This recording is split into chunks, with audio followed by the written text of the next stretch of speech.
The Hayab Bayom Hahu was originally created to commemorate an exodus much like that which Soviet Jews are now experiencing.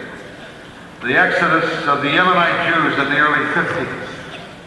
Irwin Josby composed the work for Richard Tucker and then gave it to Chazan Joseph Gold to sing in concert some 17 years ago. Tonight we hear it with a new orchestration by Dr. Robert Strasberg. Chazan Gold.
In